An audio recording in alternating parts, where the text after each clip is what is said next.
This week has been really very distracting with new fraudulent discoveries and subsequent arrest of some staff of our cooperative.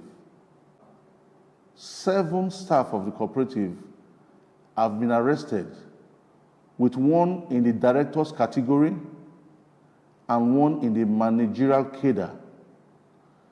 It is truly heartbreaking to realize that some people that came into the system and were entrusted with very sensitive responsibility conspired to deliberately compromise the system, to sabotage the process, and fraudulently enrich themselves to the detriment of the cooperative by diverting contributors' money for their personal business, ranging from setting up of their own cooperatives,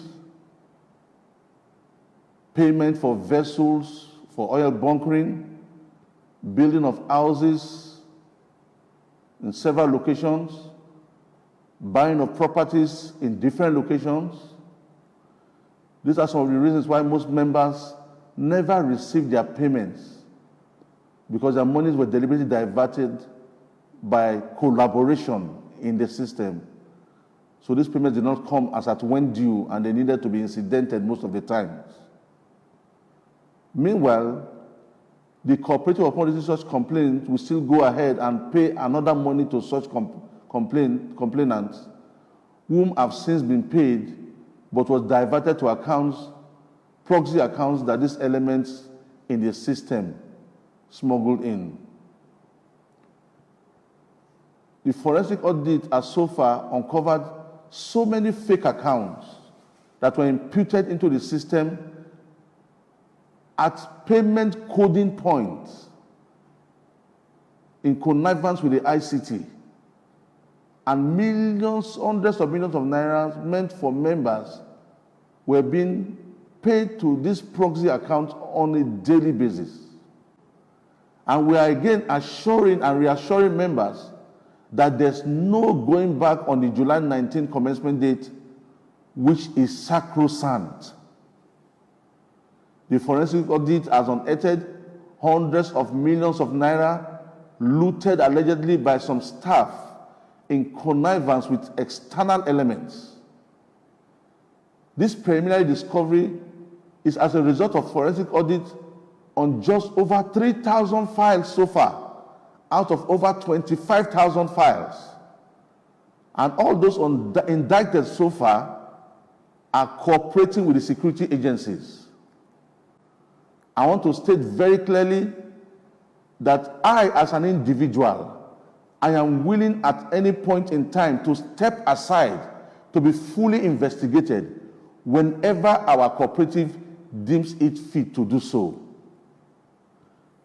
It is really disheartening that you will see account statement of staff that the only inflow into the account are suspicious transfers from members of Baraza to them.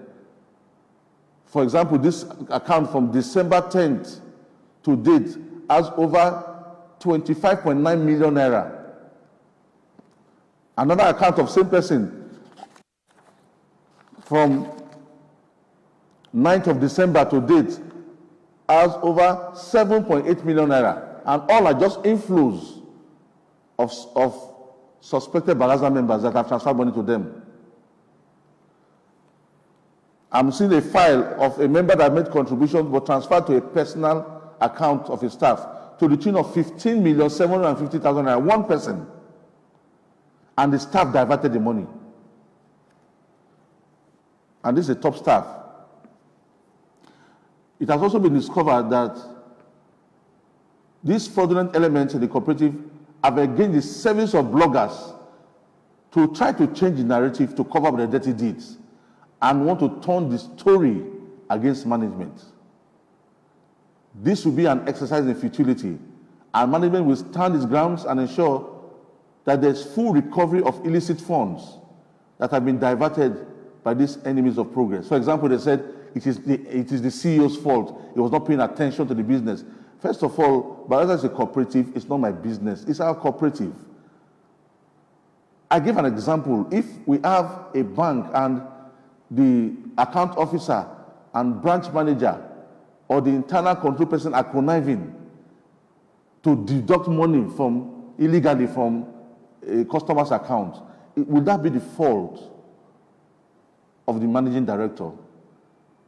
These people are given responsibility, but unfortunately they are fraudulent, and they will definitely be brought to book.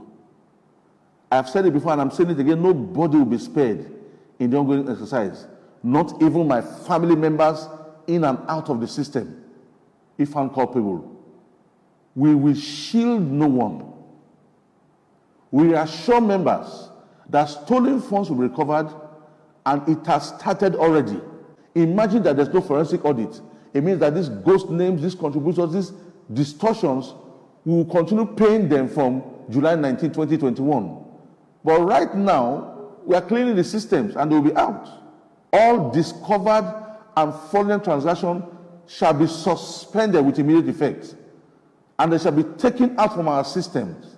And such names and details will be reported to the security agencies if not resolved. We have a window to resolve these issues. But if you keep quiet and you not report this diversion of funds, we will take your name from the system and you go and meet the person you paid the money to. Now, you notice nationwide that some offices of Baraza have been closed down temporarily because there are threats to staff in those branches.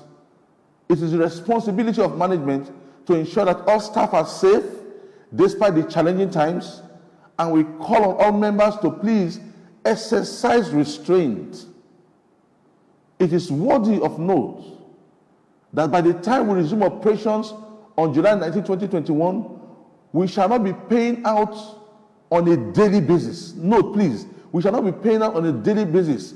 And we have agreed this in our April 17, 2021 general meeting. All payments will be done to members once or twice monthly, so I can have enough time for call over. We used to pay every day. We need to have time for call over, for reconciliations, so that there will be no window for this fraud anymore. This will help us properly verify all payments before they go out as a check for fraud. The full details and procedure for our payments shall be given out by next Saturday weekly briefing. Let me assure members that while we are working tirelessly towards recovery, we will not relent in unmasking and weeding out the syndicates poised as sabotaging the liberation efforts of Baraza. The revelations are enormous, they are mind-blowing, they are truly heartbreaking, but the sacrifice of this post-payment period will be worth the while at the end of the day. Again, I say, there shall be no sacred cows in this investigation. I'm also willing to step down, step aside for any investigation on my person. Some of this fraudulent staff even pressured me to leave Yenagoa due to the crisis they created in the system. But because I'm a Bayelsan, I refused to yield to their pressure, unknowing to me that the advice was a ploy to totally crash Baraza so that their satanic track will be covered. They are also responsible for many negative news and character assassination on my person. I want to state again that I'm here in Yenagoa to continue on our roadmap to recovery, and I'm not planning to relocate to anywhere